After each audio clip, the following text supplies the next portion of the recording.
Assalamualaikum warahmatullahi wabarakatuh. Perkenalkan, nama saya Nadia Saputri Harahap dengan NIM 230460023. Di sini saya akan menjelaskan mengenai sistem tanam paksa. Sistem tanam paksa ini juga disebut dengan kulturstelsel. Pemimpinnya yaitu Johannes van den Bos. Latar belakang dari kulturstelsel ini muncul karena kebijakan sewa tanah yang diterapkan pada era Raffles tidaklah berjalan seperti yang seharusnya. Bukannya mendapat keuntungan besar, sistem ini justru membawa kerugian dengan menurunnya pendapat dari hasil pertanian. Hal tersebut kemudian menjadi dasar Van den Bos mencetuskan sistem tanam paksa sejak dirinya menjabat sebagai Gubernur Jenderal Hindia Belanda pada tahun 1830. Selain itu juga, kebijakan ini juga dikeluarkan sebagai upaya untuk mengatasi krisis keuangan Belanda yang dialami Hindia Belanda tersebut.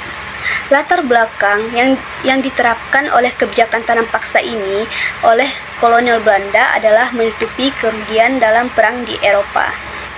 Pada dasarnya, tujuan dari kulturstelsel ini sendiri bertujuan untuk mengembalikan kondisi keuangan.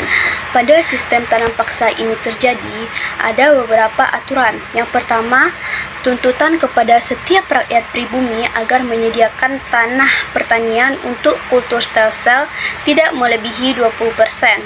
Yang kedua, pembebasan tanah yang disediakan untuk kulturstelsel dari pajak karena hasil tanamannya dianggap sebagai pembayaran pajak.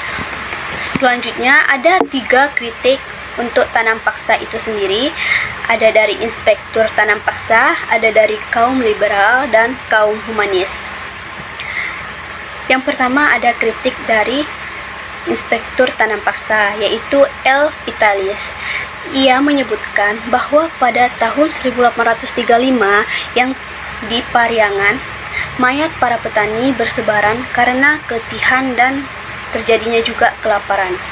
Berawal dari situ, serangan dari orang-orang non-pemerintah mulai mengejar akibat terjadinya kelaparan dan kemiskinan yang terjadi menjelang akhir tahun 1840.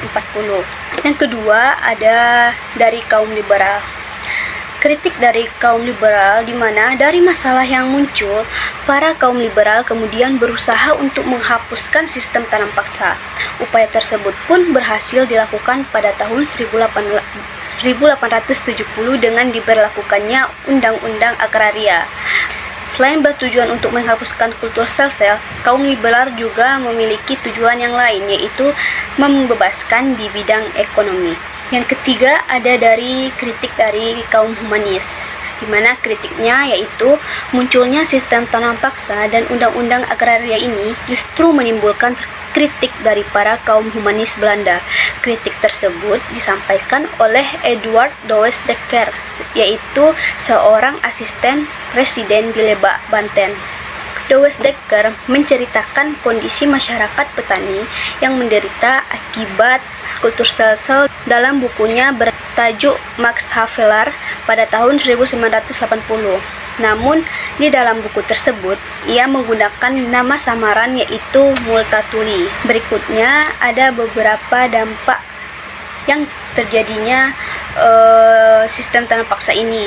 Yang pertama, ada dalam bidang pertanian, di mana pada dalam bidang pertanian ini penanaman tanaman komoditas di Hindia Belanda membesar dan luas, yaitu seperti teh, kopi, dan lain-lain. Yang kedua, meningkatnya kesadaran pemerintah kolonial untuk meningkatkan produksi beras. Yang selanjutnya ada dari bidang sosial. Yang pertama, terjadinya homogenitas sosial dan ekonomi yang berprinsip pada pemerataan dalam pembagian tanah. Yang kedua, ikatan antara penduduk dan desanya semakin menguat yang justru menghambat perkembangan dari desa itu sendiri. Yang terakhir ada dampak pada bidang ekonomi. Yang pertama, pekerja mengenal sistem upah yang sebelumnya tidak dikenal oleh penduduk. Yang kedua, lebih mengutamakan sistem kerjasama dan gotong royong. Yang ketiga, terjadinya sewa-menyewa tanah milik penduduk dengan pemerintah kolonial secara terpaksa. Yang keempat, timbulnya kerja rodi, yaitu sistem kerja paksa bagi penduduk tanpa diberi upah yang layak. Baiklah, hanya sekian presentasi saya ataupun penjelasan saya mengenai sistem tanam paksa atau kultur sel-sel. Jika ada kata ataupun ucapan yang salah, saya mohon maaf. Assalamualaikum warahmatullahi wabarakatuh.